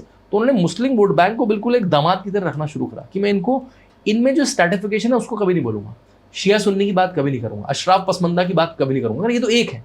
और इनको हिंदुओं से डराऊंगा इनको, है ना। इफ्तार पार्टी करूंगा लेकिन हिंदू के फेस्टिवल नहीं मनाऊंगा। केवल ऐसा लगेगा मैं प्रो मुस्लिम हूँ, मैं प्रो मुस्लिम करूंगा, उनके लिए भी खास कुछ नहीं, थोड़ा लॉलीपॉप दिखाता रहूंगा जिससे मुझे वोट मिलता है। मैं मुल्ले मौलवियों को पटा के रखूंगा और वोट लेता रहूंगा, उनको मिलता भी रहा। और किसी एक हिंदू कास्ट का, हिंदू को हिंदू नहीं बोलूंगा, हिंदू बोलूंगा तुम ब्राह्मण हो, तुम क्षत्रिय हो, तुम बनिए हो, तुम वैश्य हो, तुम दलित हो, तुम यादव हो, तुम शाक हो, उनको स्ट्रैटिफिकेशन करूंगा, 1-2 कास्ट मिला लूंगा और first past the pole system में 30% वोट शेयर में आप सरकार बना लेते हैं। ये जो बात थी ये हमारे डीएनए में घुस गई, सेकुलर। भाई हिंदू होना तो सेकुलर होना ही है। हिंदू तो वैसे ही मल्टी गॉड थ्योरी, हमारे यहाँ तो वैष्णव भी है, शाक्य भी है, देवी के उपासक भी है। हमारे तो अपने आप, we are not a one book one god religion. हमारे तो, हम बचपन में भगवानों पे जोक भी करते थे। इट्स अ वेरी, हमारे ब्लास्फेमी जैसा कोई वर्ड नहीं होता, ईश निंदा कोई शब्द भी नहीं। आप ठीक है, हमारे यहाँ तो डिबेट करना, तर्क वितर्क शास्त्रार्थ के थ्रू आप लर्न करते थे। आप किसी भी भगवान को कुछ कह दें, उसके भी तर्क है। हमारे यहाँ तो नास्तिकता, मतलब भगवान में ना मानना, वो भी हमारे ही शास्त्रों में लिखा है। तो it's a very open architecture, right. तो मेरे ख्याल से इंडिया की फैब्रिक में सेकुलरिज्म की डिबेट स्टैंड ही नहीं करती है, केवल वो राजनीति में स्टैंड करती है। और हमने भी उस वर्ड को ज़्यादा ही पानी पिला दिया है, सेकुलरिज्म। हर कंट्री अपने डोमिनेंट कल्चर के हिसाब से रहती है और इंडिया भी अपने डोमिनेंट कल्चर के हिसाब से। बाकी सबको स्पेस होनी चाहिए कि भाई कोई मस्जिद जाके नमाज पढ़ रहा है, उसको स्पेस होनी चाहिए। वो अगर अपना कोई फेस्टिवल मना रहा है, उसको स्पेस होनी चाहिए। लेकिन हाँ, ड्रामे करने के लिए मैं टोपी पहन लूंगा और फैंसी ड्रेस में जाके उसका वोट लेने करूंगा, मेरे ख्याल से वो एक तरह की चीटिंग है। नहीं, मैं बिल्कुल सहमत हूँ शांतनु आपकी बात से। and, आपने काफ़ी अच्छे से आंसर दिया। बट मैं ये चाह रहा हूँ कि मोदी जी ओपनली इंटरव्यूज में बोलते हैं, आई मीन डिस्टिंग्विश करते हैं on the basis of religion, कि वो उनके तो कपड़ों से पता लग जाता है कि वो मुस्लिम्स है, उनके खाने से पता लग जाता है। अभी मैं बात करूं रिसेंटली इन्होंने थोड़ा सा आपका सेंटेंस इनकरेक्ट है। उन्होंने कहा था मैं कपड़ों से दंगाइयों को पहचान लेता हूँ, मैं कपड़ों से मुसलमान को पहचान लेता हूँ। मोदी साहब बोलते हैं एक इंटरव्यू में रिसेंटली कि आप सावंत के महीने में चिकन मटन मत खाइए, और ये सबको बोलते हैं, देश भर में बोलते हैं ओपनली। सर मेरा ये सवाल है, मेरा नहीं है, मुस्लिम्स का सवाल है कि अगर वो हमें बोले कि रोज़ों के टाइम पे आप खाना मत खाइए, पानी मत पिए, तो कैसा लगेगा? आई मीन इसमें हिंदू मुस्लिम नहीं बांट रहे क्या वो मोदी जी? देखिए उन्होंने कहा क्या, जो आपने कहा वो थोड़ा सा मिसरिप्रेजेंटेशन है। उन्होंने कहा कि सावन के महीना, मैंने बस सावन का महीना 9 दिन 9 दुर्गा होती हैं, हम लोग कन्या जमाते हैं, उस दिन सब लोग पूजा करते हैं, अलग अलग दिन अलग अलग देवी की पूजा होती है, अधिकतर लोग फास्ट रखते हैं उस दिन। अंडा मांस मच्छी तो दूर, लोग प्याज लहसुन नहीं खाते हैं, कुछ तरह की दालें नहीं खाते हैं, मतलब जो भी खाना तामसिक खाना है वो नहीं खाते हैं, सात्विक खाना खाते हैं। ऐसे लाखों करोड़ों लोग भारत में व्रत रखते हैं। उस दौरान नॉनवेज आप खाइए, उन्होंने कहा भी, राजनाथ जी ने भी कहा, मोदी जी ने कहा कुछ भी खाइए, लेकिन वो किसका वीडियो था? तेजस्वी यादव का वीडियो था, जिसमें वो मछली खाते हुए वीडियो बना के डाल रहे थे और कहा बहुत लोगों को तो बहुत मिर्चें लगेंगी। आप समझे कनोटेशन क्या है? आप टीज मत करिए, वो कह रहा है आप चिढ़ाइए मत, आप खाइए ना अपने घर में, आप अपने घर में बैठ खाइए, और ये लिखिए मछली खाते हुए उसकी हड्डियों का फोटो लगाते हुए खाते खाते वीडियो लगाते कि बहुत लोगों को इससे बहुत मिर्चें लगेंगी। ये तो हिंदुओं को टीज करने जैसा है ना। जैसे मान लिया मुस्लिम लोगों में पोर्क नहीं खाया था, आपको बताओ ना, वो पिग का मीट नहीं खाते हैं, है ना। अगर नरेंद्र मोदी, वो तो वेजिटेरियन है, मान लिया बीजेपी में कोई भी, बहुत सारे लोग नॉनवेज नहीं खाते भी होंगे, नॉर्थ ईस्ट के लोग खाते होंगे, वो पोर्क खाते हुए कहें इससे तो असदुद्दीन ओवैसी को बहुत मिर्च लगेगी। वो उस तरह का प्रोवोकेशन था, वो उस प्रोवोकेशन को मना कर रहे हैं कि अपने घर में खाइए। आप अपने खाने को प्रोवोक क्यों कर रहे हैं किसी को, कि वो सावन के समय में, और उसको भी पता है, तेजस्वी यादव को पता है वो क्या कहना चाह रहा है ना, कि वो देखिए यादव जो है वो यदुवंशी है, वो तो कृष्ण के वंश के आते हैं, जिन्होंने हमें भगवत गीता दी, और भगवत गीता के चैप्टर 18 में खाने के बारे में लिखा है कि क्या तामसिक फूड है, क्या राजसिक फूड है, और क्या सात्विक फूड है। जो भगवत गीता जिस वंश ने दी हमें, उसका व्यक्ति मांस खाते हुए, पहले तो है ना, मांस खाते हुए प्रोवोक करते हुए सावन के महीने में कह रहा है कि अब बहुत सारे लोगों को मिर्च लगी, उस पर कमेंट था कि अपने घर में खाइए, प्रोवोक मत करिए। ओके, केजरीवाल का अभी जो हुआ है लिकर स्कैम, उसके बारे में आपका क्या कहना है? आई मीन हमने राहुल गांधी की बात कर ली, हमने मोदी साहब की बात कर ली, केजरीवाल के बारे में आपका क्या ठीक है? देखिए केजरीवाल जब आज से 10 साल पहले भारतीय राजनीति में, सामाजिक जीवन में आए, बहुत सारे लोगों को अट्रैक्ट किया उन्होंने, क्योंकि वो इंडिया अगेंस्ट करप्शन के प्लैंक पे आए। उन्होंने बड़ी बड़ी रैलियां करी और देखा कि भारत में जो करप्शन है उसको मैं मिटाऊंगा। 10 साल बाद इंडिया अगेंस्ट करप्शन स्टार्ट करने वाला और उसकी टीम के बहुत सारे लोग prevention of money laundering act में जेल में चले जाते हैं। बड़ा स्टार्क एक मुझे क्वांटम लगता है। 10 साल पहले निर्भया केस में या निर्भया के आंदोलन में सड़कों पे आने वाले लोग स्वाति मालीवाल की पिटाई के केस में कॉर्नर होते हुए दिखते हैं। तो बड़ा जो ट्रांसफॉर्मेशन हुआ है ना, नेगेटिव ट्रांसफॉर्मेशन डिके हुआ है जो अरविंद केजरीवाल का, वो बड़ा मतलब व्यथित करता है। उसकी बड़ी स्टार्क इमेजरी है। 10 साल पहले रामलीला मैदान में उनके हाथ में कागज थे बहुत सारे अरविंद केजरीवाल के। उनका मैं सोनिया गांधी को जेल में भेजूंगा, मेरे पास एविडेंस है, मैं राहुल गांधी को जेल में भेजूंगा, मैं मुलायम सिंह यादव को जेल में भेजूंगा, मैं शरद पवार, लालू प्रसाद यादव को जेल में भेजूंगा। ऐसे वो कागज हिलाते थे। उन कागज में पता नहीं कुछ होता नहीं था, होता था, लेकिन थोड़ा उनकी आदत भी है, वो कुछ दिखा के थोड़ा बिलीवेबल बनाते हैं। 10 साल बाद उसी रामलीला ग्राउंड में उनकी पत्नी उसी सोनिया गांधी के साथ, उसी राहुल गांधी के साथ, उसी मुलायम सिंह के लड़के और लालू प्रसाद के लड़के के साथ बैठी हैं और कह रही हैं, जेल डालने की बात नहीं कर रही इन चारों लोगों, कह रही है केजरीवाल को जेल से निकालो। सो जो एक एंटी करप्शन मूवमेंट की तरह शुरू हुआ था, वो एक स्कैम में बदल गया। और क्योंकि उनके इतने सारे लोग जेल में इतने समय से हैं, उनको हाई कोर्ट, सुप्रीम कोर्ट से कोई बड़ा रिलीफ नहीं मिला है। और जो इलेक्शन के टाइम में भी वो जेल के बाहर आ पाए, वो भी एक तरह की एंट्रिम बेल और परोल जैसी है। कोर्ट ने कहा भी था कि मैं मेरिट ऑफ द केस पे जजमेंट नहीं दे रहा हूँ, क्योंकि इतना बड़ा चुनाव है, उनको कैनवसिंग करनी है, मैं एक तरह की राहत दे रहा हूँ क्योंकि उनकी नेशनल पार्टी है। उनके इतने सारे मंत्रियों को 1 साल से बेल नहीं मिली है, यानी क्लिंचिंग एविडेंस है पीएमएलए में। तो मेरे ख्याल से दुर्भाग्य की बात है, जो पार्टी इतने बड़े आंदोलन से शुरू हुई, it ended up in jail. Sir हम हिंदू हैं एंड हम गाय माता को पूजते हैं, जी काऊ को पूजते हैं, बीफ नहीं खाते हम। जी। मोदी जी भी इसी का प्रचार करते हैं सर कि बीफ नहीं खाना चाहिए और गायों को नहीं काटना चाहिए, भैंसों को नहीं काटना चाहिए।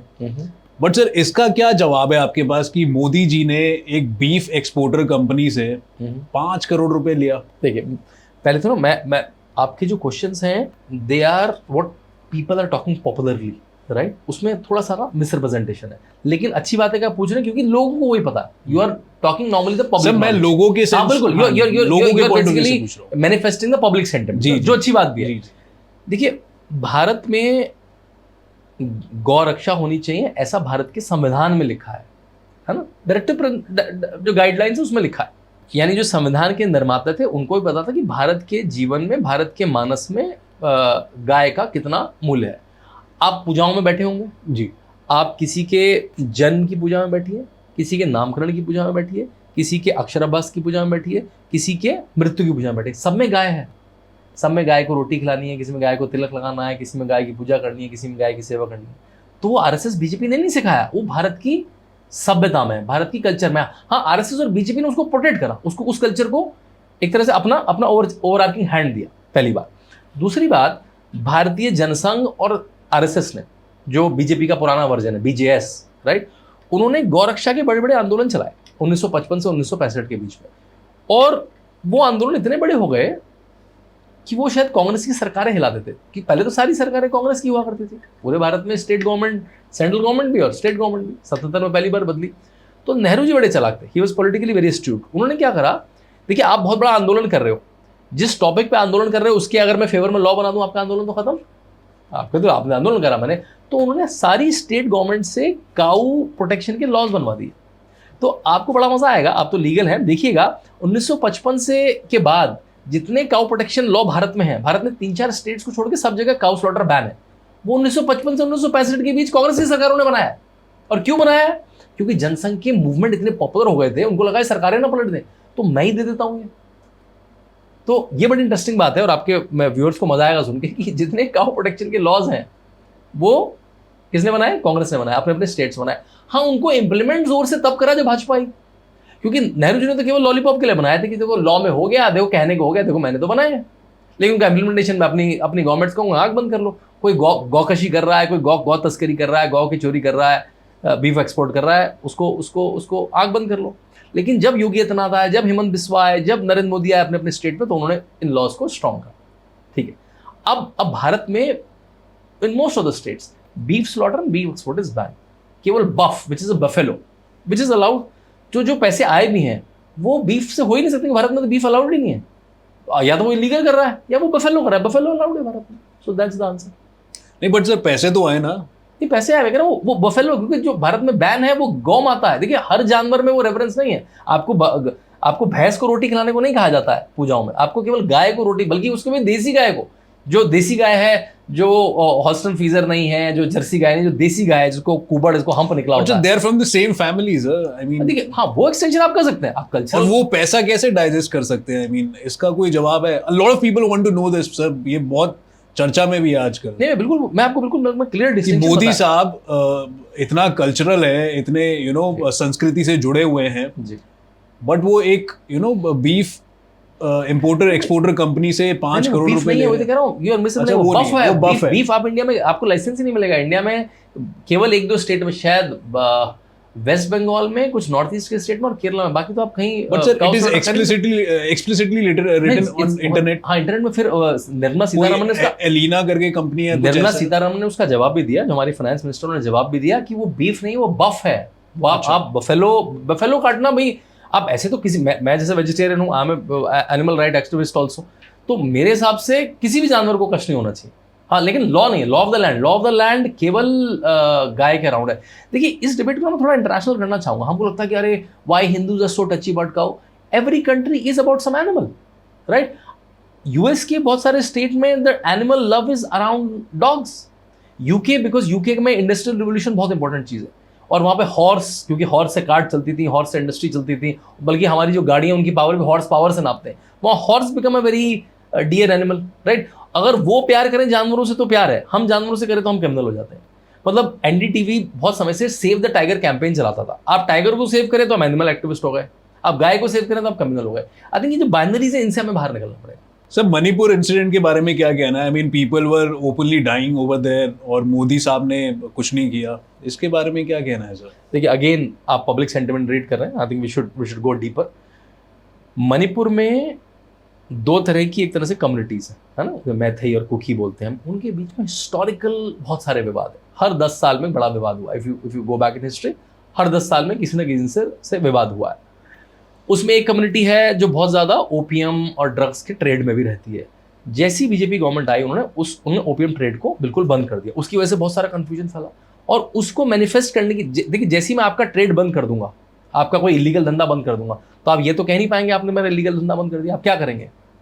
आप कुछ विवाद करने की कोशिश करेंगे। आपको ये सरकार गिरानी है, आपको बीजेपी की सरकार गिरानी है और आपका मैंने अफीम का धंधा बंद कर दिया, तो आप क्या करेंगे? आप ये तो कहेंगे नहीं यार इन्होंने अफीम का धंधा बंद कर दिया, मेरी चोरी चकारी बंद कर दी, इस सरकार को आप कंफ्यूजन क्रिएट करवाएंगे, आप 4 लोगों में लड़ाई करवाएंगे, ये तो लॉलेस स्टेट है। That right.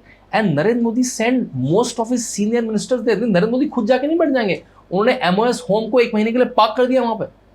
नित्यानंद राय थे शायद उस समय एमओएस होम, कि आप यहाँ से हिलेंगे नहीं जब तक वो काबू में नहीं आ जाएगा। और फिर वो काबू में आया और वहाँ पे बिल्कुल स्वस्थ और अच्छे चुनाव हो रहे हैं। वहाँ पे देखिए मणिपुर किसको वोट करता है, उससे और पता लग जाएगा कि मणिपुर किसके साथ। आई मीन राहुल गांधी का बीइंग अ प्राइम मिनिस्टर आपका कोई सपोर्ट नहीं है? डराओ मत यार ऐसे डराओ मत। Rahul Gandhi I mean he's going to many educational institutions and he's connecting more to the students और youth से connect कर रहे हैं। देखिए उनके वीडियो मैंने देखे हैं। एक बार वो किसी यूथ सभा में बैठे थे, किसी ने कहा सर अब एनसीसी के लिए हमारे लिए क्या करेंगे? उन्होंने एनसीसी के बारे में तो मुझे नहीं पता। वो विदेश में गए, उन्होंने कहा, उनसे कुछ क्वेश्चन पूछा गया कि आप फॉरेन पॉलिसी में आप क्या करेंगे? वो कम से कम आधा मिनट चुप रहे और उसके बाद उन्होंने कुछ गिबरिश बोला। राइट। देखिए उनकी सच में माने तो समाज पे, देश पे, संस्कृति पे, विदेश नीति पे पकड़ नहीं है ना। वो एक कैजुअल से एक थोड़े लेजी पॉलिटिशियन है। उनकी पार्लियामेंट में अटेंडेंस 40-45% है। वो पार्लियामेंट में क्वेश्चन नहीं पूछते हैं, ना डिबेट में पार्टिसिपेट करते हैं, ना प्राइवेट मेंबर बिल में पार्टिसिपेट करते हैं। रिसेंटली वो एमएसपी और एमआरपी में कंफ्यूज हो गए। राइट। वो एक तरह का वोट बैंक उनको परंपरा से मिला। कुछ नेहरू जी का मिला, कुछ इंदिरा गांधी का मिला, कुछ राजीव गांधी का मिला, कुछ सोनिया गांधी का मिला, कुछ उनके परिवार का मिला। उससे वो जितनी राजनीति कर पा रहे हैं 18-19% वोट बैंक ही कर पा रहे हैं। वो कब तक सर्वाइव करेंगे अपने परिवार की राजनीति को, आई डाउट। सी मैं इसका पैरेलल क्रिकेट से देना चाहूंगा आशीष। राइट। देखिए सचिन तेंदुलकर का लड़का क्रिकेट खेलता है, I don't have a problem. Sunil Gavaskar का लड़का क्रिकेट खेलता है, I don't have a problem. If you have kids in future, वो लोग पॉडकास्टर बनते हैं, I don't have a problem. लेकिन अगर सचिन तेंदुलकर का लड़का 10 मैच में फेल हो जाता है और फिर भी कैप्टन बना रहता है, then I have a problem. Sunil Gavaskar का लड़का 10-15 मैच में फेल हो जाता है, फिर भी कैप्टन बना रहता है, then I have a problem. That's the problem I have with Rahul Gandhi, कि राहुल गांधी फेल होते जा रहे हैं। मतलब अपना तो चुनाव हार जा रहे हैं। पहले तो चुनाव हरवाते थे, अब तो वो अपना भी चुनाव एक्सपर्ट हारने में हो गए। वो अमेठी जो उनकी 40 साल से उनके परिवार की सीट है, जो पिताजी ने माताजी ने बिल्कुल क्यूरेट करके दी थी, उसको भी हार के चले गए। वायनाड चले गए, वहाँ पे मुस्लिम लीग के सपोर्ट से चुनाव जीत रहे हैं। अल्लाह उबर के नारे लगते हैं जब वो अपना पर्चा भरने जाते हैं, वहाँ से जाके जीत रहे हैं। और इस बार उनको लग रहा है वहाँ से भी हार जाएंगे। तो जब वहाँ का चुनाव हो गया, उसके बाद आखिरी दिन में सुबह जो बिल्कुल जैसे लास्ट बेंचर्स होते हैं, उन्होंने रायबरेली में अपना नॉमिनेशन फाइल करा। वो भी अमेठी में नहीं गए, अमेठी से अभी भी डर रहे हैं कि मैं स्मृति ईरानी के इसमें नहीं लड़ूंगा। उन्होंने रायबरेली से अपना पर्चा करा। तो इतना बैकफुट से डरता पॉलिटिशियन देश को कैसे संभाल पाएगा? तो सर मोदी जी के राज में अभी रिसेंटली एक एक्सीडेंट हुआ था। एक 17 साल का लड़का जो कि बार से शराब पी के निकला, अपनी कोई 2-4-5 करोड़ की गाड़ी थी, उसको भगा रहा था, ओवर स्पीड कर रहा था, और 2 लोगों को उसने उड़ा दिया। They died on the spot. फिर तो सर जस्टिस क्या मिलता है उनको कि उस लड़के को कोर्ट 15 दिन में बेल ग्रांट कर देती है और पनिशमेंट के तौर पे बोलती है कि आप ऐसे लिखो, 15 दिन ट्रैफिक पुलिस के साथ काम करो, काउंसलिंग करो, आपको नहीं पीना चाहिए। तो सर ये क्या है? मतलब पैसा है तो कुछ भी हो सकता है हमारे देश में। Plus sir I am more concerned about those bars, those people जो कि अंडर एज लोगों को अपने बार में लिकर सर्व कर रहे हैं। सर देखिए बहुत अनफॉर्चुनेट केस है ये, और ऐसे केस हमने पहले भी कई बार देखे हैं, जब कोई शराब पी के अपनी महंगी गाड़ी से या किसी भी गाड़ी से किसी को उड़ा देता है और वो बच भी जाता है। और this is a direct commentary on the judiciary. Police ने उसको पकड़ लिया, यानी कि गवर्नमेंट क्या करती है? देखिए 2 रोल होते हैं किसी को भी जस्टिस दिलाने में, एक होती है पुलिस, एक होता है कोर्ट। पुलिस ने बिल्कुल पकड़ा उसको, उसने ये नहीं कहा कि उसको नहीं बड़े बाप का लड़का है किसी और को बिठा दो, इसको बिठा दो, जो हमने सलमान खान के केस में देखा था, और उसको प्रोड्यूस भी करा। कोर्ट ने जो जजमेंट दिया वो बहुत ज़्यादा अनर्विंग था, बहुत ज़्यादा डिस्टर्बिंग था। कोर्ट के अगेंस्ट में कहने में कब कंटेम्प्ट हो जाए मुझे नहीं पता, लेकिन वो बहुत अनर्विंग था। अब वो पैसे के इन्फ्लुएंस में हुआ, किस इन्फ्लुएंस में, आई डोंट नो, राइट। लेकिन उन्होंने जो कहा, और ये ट्रैप भी है जुवेनाइल जस्टिस में, राइट, कि अगर आप 18 साल से कम के हैं तो आप पे लॉ अलग तरह से अप्लाई होते हैं, और एक तरह से आपको बस सिखाया जाता है। तो उनसे कहा गया कि आप 300 वर्ड का कैसे लिखिए कि आप कैसे सुधरेंगे, कैसे ड्राइव करेंगे। बहुत अनफॉर्चुनेट है। बिल्कुल, उन्होंने एक महंगी गाड़ी में, शायद पूना में ये केस हुआ है, उन्होंने बहुत सारी शराब पी और 2 लोगों को उड़ा दिया, वो मर भी गए। और कोर्ट ने, पुलिस का काम क्या है, उनको पकड़ के कोर्ट में देना। कोर्ट ने जो करा वो बहुत अनर्विंग था। वो मनी के इन्फ्लुएंस में करा, प्रेशर में करा, किसी जस्टिस, किसी लॉ की धाराओं में करा, दैट आई डोंट नो। लेकिन जो जुवेनाइल एंगेजमेंट है वो थोड़ी सी ट्रिकी है हमारे यहाँ। 16 से 18 साल में की कैटेगरी में, या फिर 18 के अंडर में कैटेगरी में अगर आप आते हैं तो आप पे जो एडल्ट लॉज होते हैं वो नहीं लगते हैं। आपको बेसिकली कुछ सिखाने के लिए भेज दिया था कि आप ये सीख लें। और ये एग्जैक्टली केस निर्भया के केस में भी आया था। अगर आपको याद हो, जो 5 कल्प्रिट थे उसमें से एक कल्प्रिट जुवेनाइल था, और बाद में उसमें एक स्पेशल धारा आई कि 16 से 18 में केस टू केस बेसिस में अगर क्रिमिनलिटी बहुत हाई है, राइट, अगर मोटिव बिल्कुल स्टैब्लिश हो जाता है, क्रिमिनलिटी स्टैब्लिश हो जाती है, तो उसको एडल्ट पनिशमेंट दिया जाएगा, जो वहाँ पे दिया भी गया। तो मेरे ख्याल से अब, क्योंकि इस पर बहुत लाइमलाइट इस केस में, इस केस में भी वो वाला प्रेसिडेंस यूज़ होगा जो निर्भया में यूज़ हुआ था, कि 16 से 18, और ये 17 साल का बच्चा है शायद, ये 16 से 18 कैटेगरी में आएगा। और अगर क्रिमिनलिटी स्टैब्लिश हो जाती है कि अब पहले आप ड्रंक ड्राइविंग कर रहे हैं, है ना, और दूसरा आपने जो कहा वो बिल्कुल ठीक है। और मेरे ख्याल से वो जो बाहर के जो लोग हैं उनको भी गिरफ्तार किया गया कि आपने सर्व कैसे कर दी।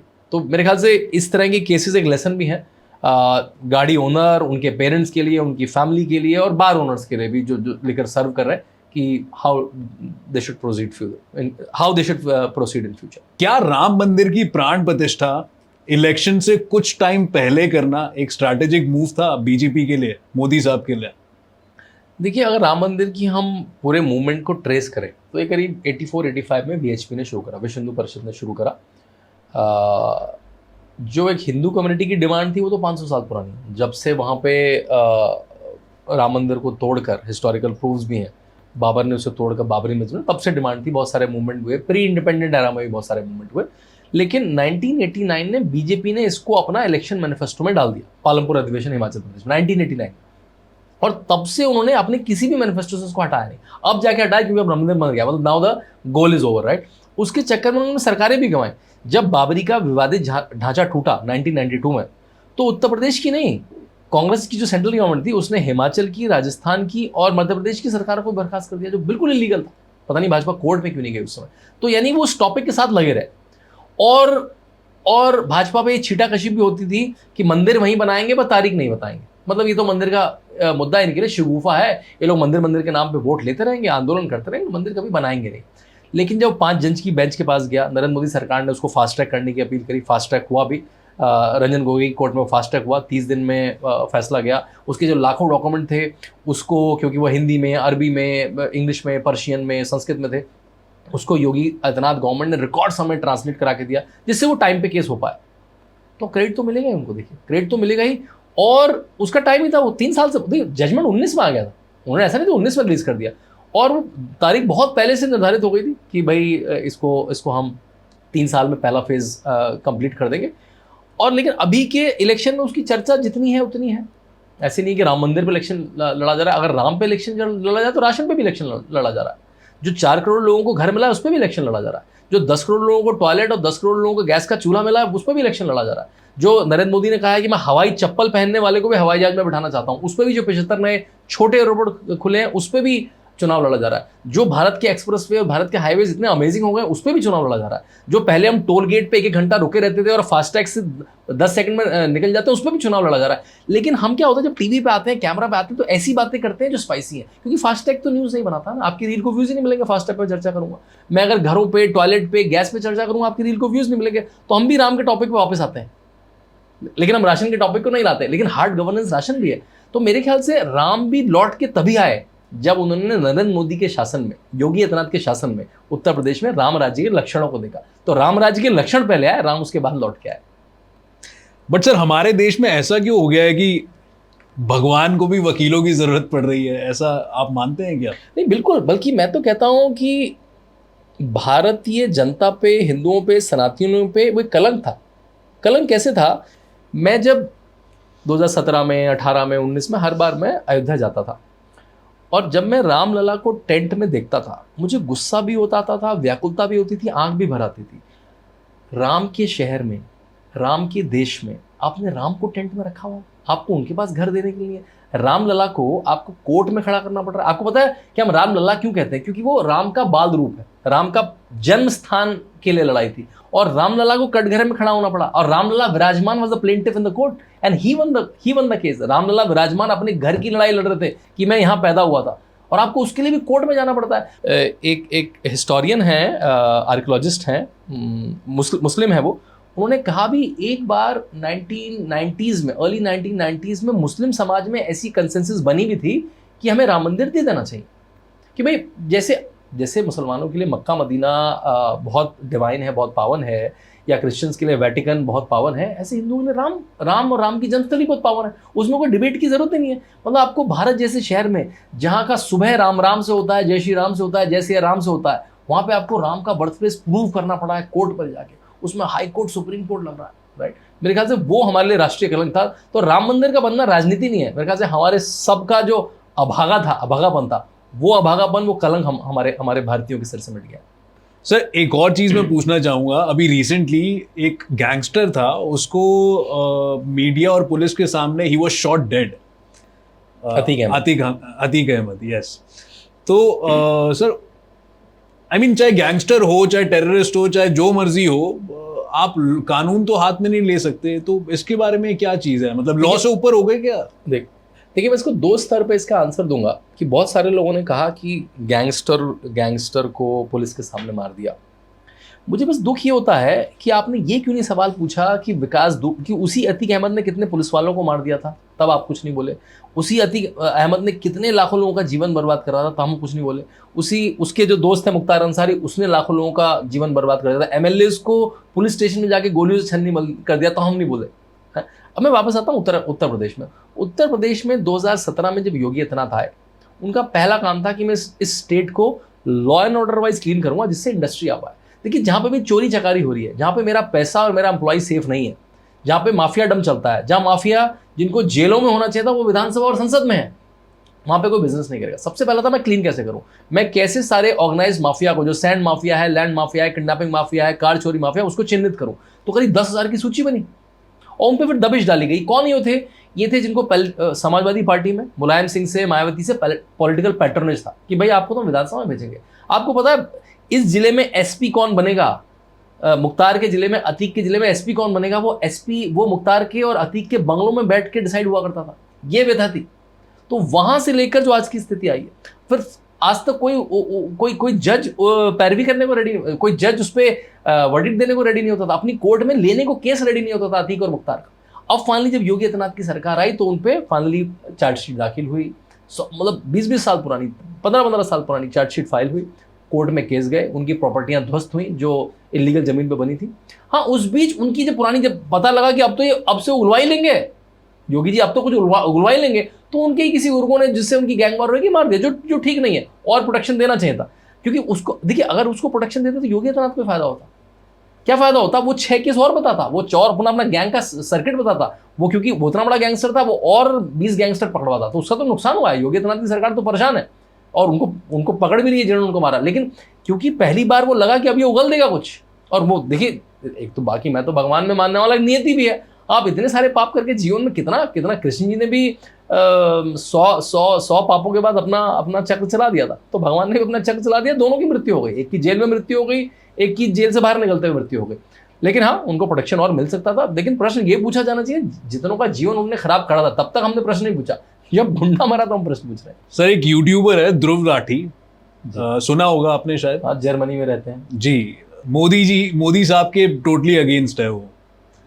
तो उनके बारे में कोई विचारधारा आपकी, आप उनकी वीडियोस देखी आपने, या कुछ उनको बोलना चाहे? देखिए, आप बोल सकते हैं कैमरा के सामने। देखिए, ध्रुव राठी, जितनी मेरी जानकारी है, मैंने भी उनके वीडियो देखे हैं, काफ़ी पॉपुलर हैं यूट्यूब पे। और पहले तो नहीं, पहले तो उन्होंने सबके अगेंस्ट में वीडियो बनाया, लेकिन हाँ अब कुछ सालों से वो केवल नरेंद्र मोदी के अगेंस्ट में वीडियो बना रहे हैं। और अगर कांग्रेस रूल्ड स्टेट में कुछ भी गड़बड़ होती है सिमिलर तरह की, तो वीडियो नहीं बनाते, तो साफ पता लग गया कि वो कहाँ से फंडेड है, किस विचारधारा से फंडेड है। सुना है कि अब उनकी शायद जर्मन वाइफ है, वो जर्मनी में रहते हैं, तो पता नहीं इंडियन नेशनैलिटी है नहीं उनके पास, जिसमें कोई प्रॉब्लम नहीं है, कोई बाहर से रह के भी वीडियो बना सकता है। उनके जो वीडियो होते हैं उसमें 2-3 ट्रेंड दिखे हैं। वो एक बहुत वेग मिस रिप्रेजेंटेशन करते हैं, और वो कोई एक डेटा पॉइंट लेके, देखो कुछ तो गड़बड़ हो ही रही है भारत में, ऐसा नहीं सब कुछ बिल्कुल अच्छा हो गया, एक डेटा पॉइंट लेके ऐसा दिखाते हैं कि वही भारत में हो रहा है, वही भारत में हो रहा है। उन्होंने रिसेंटली नरेंद्र मोदी को कहा कि ये तो डिक्टेटर है, और अगर नरेंद्र मोदी जीत जाएंगे तो भारत का तो संविधान बदल जाएगा, भारत में चुनाव खत्म हो जाएंगे, और वही खाना पड़ेगा, वही पहनना पड़ेगा जो नरेंद्र मोदी कहेंगे। ऐसा ये लोग 14 में भी कहते थे, ऐसा ये लोग 19 में भी कहते थे, ऐसा ये लोग 24 में भी कह रहे हैं। अगर नरेंद्र मोदी डिक्टेटर हैं तो मेरे ख्याल से बहुत बेकार किस्म के डिक्टेटर है, क्योंकि अगर वो डिक्टेटर होते तो लाल किले पे जब किसान आंदोलन के दौरान एक बिल्कुल खालिस्तानी दिखने वाला झंडा लगाने देते क्या, उसको शूट आउट नहीं करते क्या, उसको उतारा गया, फिर उसके साथ जो कार्रवाई हुई। जब शाहीन बाग के जो विरोधी थे उन्होंने शाहीन बाग को कई महीनों के लिए जाम कर दिया, एक के साथ भी बल का प्रयोग नहीं करा। जब किसानों ने Haryana border, Punjab border, Uttar Pradesh border को जाम कर दिया, एक के साथ भी बल का प्रयोग नहीं किया। ऐसा कैसा डिक्टेटर भैया। मैं करीब आशीष 5-6 हज़ार डिबेट में पार्टिसिपेट कर चुका हूँ। टीवी में अगर मैं नरेंद्र मोदी के फेवर में बोलता हूँ तो 3 लोग और बैठे होते नरेंद्र मोदी के अगेंस्ट में बोल रहे थे, वो सारे लोग अपने बढ़िया अपने घरों में रह रहे हैं, किसके साथ दिक्कत हुई। या ध्रुव राठी का चैनल ही कब बंद हो गया भारत में, रवीश कुमार का चैनल, अजीत अंजुम का चैनल, प्रणब प्रसन्न वाजपेयी का चैनल कहाँ बंद हो गया चैनल। तो ये कहने की बात है केवल कि तो इसलिए मिस रिप्रेजेंटेशन है, बोलते अच्छे से हैं, वीडियो एडिट अच्छे से करते हैं, उनकी वीडियो चल जाती है तो चल रही है दुकान। लेकिन अच्छी बात है कि एक एंटी मोदिज्म एक इंडस्ट्री बन गई है। तो नरेंद्र मोदी अपनी देश की जनता का तो उनका तो घर चला ही रहे, किसी को घर दे रहे हैं, किसी को राशन दे रहे हैं, किसी को राम दे रहे हैं, किसी को राशन दे रहे हैं, लेकिन ध्रुव राठी जैसे एंटी मोदियों का भी घर पाल रहे हैं, तो ये अच्छी बात है। उनका भी घर नरेंद्र मोदी की वजह से ही चल रहा है। सर आपको क्या लगता है, आपके हिसाब से कोई सेकंड पीएम कैंडिडेट कौन हो सकते हैं? देखिए ये आपने अच्छा प्रश्न पूछा, और हम लोगों को जिसे हम कहते हैं क्रिस्टल बॉल गेजिंग, ये मेरा पर्सनल क्वेश्चन है सर। हाँ नहीं बिल्कुल ठीक कह रहे हैं, हमें एक क्रिस्टल बॉल गेजिंग में मजा आता है कि फ्यूचर में क्या होगा, है ना। लेकिन नरेंद्र मोदी ने पिछले 10 साल में देश को तो बहुत अच्छी तरह चलाया है, अपनी पार्टी में बहुत अच्छी चीज करी है, उसके कैडर को बहुत स्ट्रॉन्ग कर दिया, उसके इंस्टीट्यूशन को बहुत स्ट्रॉन्ग कर दिया, अपने पदों को बहुत स्ट्रॉन्ग कर दिया, और एक बैटरी ऑफ लीडर्स क्रिएट कर दिए जो in a post Modi era उनकी पोजीशन ले सके। I think it's a very big shoes to fill, but किसी को तो कभी फिल करना ही पड़ेगा। बट नरेंद्र मोदी देखिए 73 ईयर्स में भी वो 73 ईयर्स के नहीं लगते, he is like a old young, right, he behaves like a 30-35, but कभी तो पोस्ट नरेंद्र मोदी एरा आएगा। उसके लिए उन्होंने एक बैटरी ऑफ लीडर्स क्रिएट कर दिए हैं, और उस बैटरी ऑफ लीडर्स की मेरे ख्याल से 3-4 कंडीशंस हैं। एक तो वो 55-60 साल की उम्र के हो, जिससे कम से कम 10 साल जिससे एक्सपीरियंस भी रहे, और 10-15 साल की राजनीति बची भी हो, जिसको पॉलिटिकिंग आती हो, मतलब चुनाव जीतना आता हो, और जिसको सरकार चलानी आती है, सरकार का। तो ऐसे मुझे कम से कम 5-6 लोग दिखते हैं।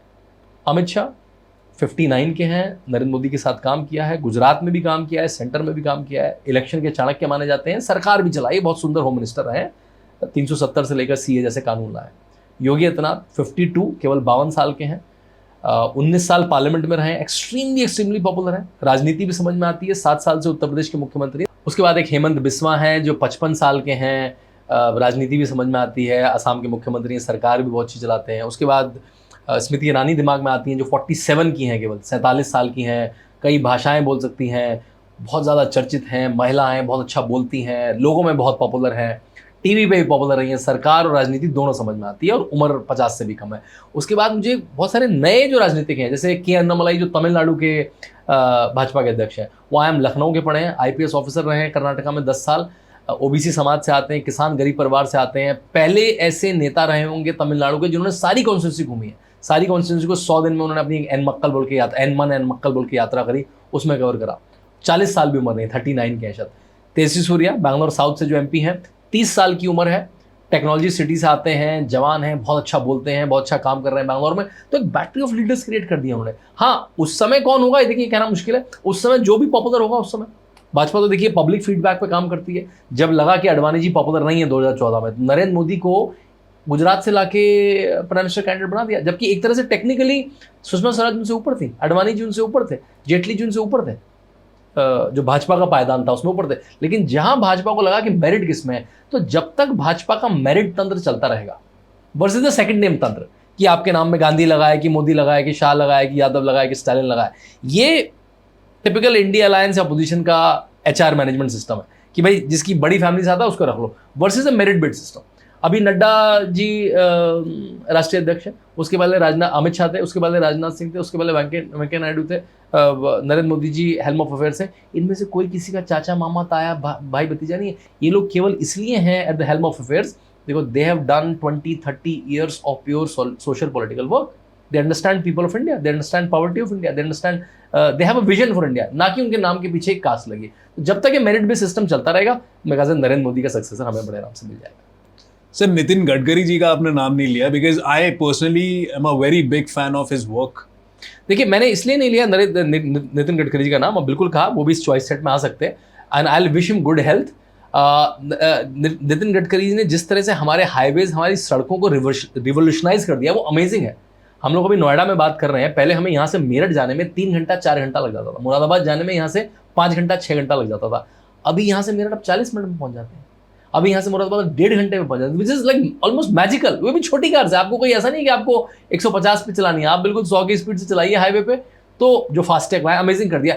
थोड़ा उनका स्वास्थ्य ठीक नहीं रहता है, तो वो लंबी पारी खेल पाएंगे नहीं खेल पाएंगे, कब उनका शरीर दिमाग शिथिल हो जाएगा, उसमें बस मेरा थोड़ा सा था। लेकिन बिल्कुल मुझे नितिन गडकरी को इस लिस्ट में मैं इंक्लूड करता हूँ, और I wish him good health also. चलिए सर, बहुत मजा आया आपसे बात करके। कोई 3 बातें सर आप बोलना चाहो जनता को, अपना जो पर्सनल राय देना चाहो किसी भी पॉलिटिकल पार्टी के लिए? ऑब्वियसली आप बीजेपी को सपोर्ट करते हैं सर। देखिए, मैं 2 या 3 बातें ये कहूँगा कि इस समय 24/7 मीडिया का ज़माना है। हर चैनल 24/7 चल रहा है, सबका फेसबुक पेज है, सबका ट्विटर है, सबका यूट्यूब अकाउंट है। There are multiple very good podcast like your show Ashish. So information हर जगह से लेते रहिए। कई बार क्या होता है, हम केवल ध्रुव राठी का वीडियो सुनते रहेंगे या रिपब्लिक टीवी देखते रहेंगे तो एक तरह की ओपिनियन मिलेगी, ध्रुव राठी का वीडियो देखते रहेंगे तो एक तरह की ओपिनियन मिलेगी। इन्फॉर्मेशन बहुत सारी है, आपको खुद सेंसिबल होना है, कहाँ से मैं इन्फॉर्मेशन लूँ, कैसे उसको वेरीफाई करूँ, और उसके बाद अपना फैक्ट बनाऊँ। पॉलिटिकली एंगेज होना बहुत इंपॉर्टेंट बात है। पहले मैं कॉलेज में जाता था कई बार, तो आशीष लोग कहते थे, बच्चे कहते थे, सर मुझे राजनीति में इंटरेस्ट नहीं है। देखिए, अगर आपको राजनीति में रुचि नहीं होगी तो आपको सरकार मिलेंगी टेढ़ी मेढ़ी। अगर आपको राजनीति में रुचि, आपको राजनीति में नहीं जाना है, but by being politically aware you will select good governments, right. अगर आपको अच्छी सरकारें चाहिए, अगर आपको अपना जीवन, अपने घर बार, अपना शहर, अपना देश प्राइम पे चाहिए, उसके लिए अच्छा विजन चाहिए, तो आपको पॉलिटिकली एंगेज होना पड़ेगा। और जब भी वोट करने का मौका है, चाहे ग्राम प्रधानी का, चाहे म्युनिसिपल का, चाहे स्टेट का, चाहे सेंटर का, वोट करने जरूर जाए। वोट ना करना मेरे ख्याल से बहुत बड़ा विश्वासघात है। सबसे बड़ा ट्रेटर देश का वो है जो वोट नहीं करता है। Thank you so much sir, thank you so much.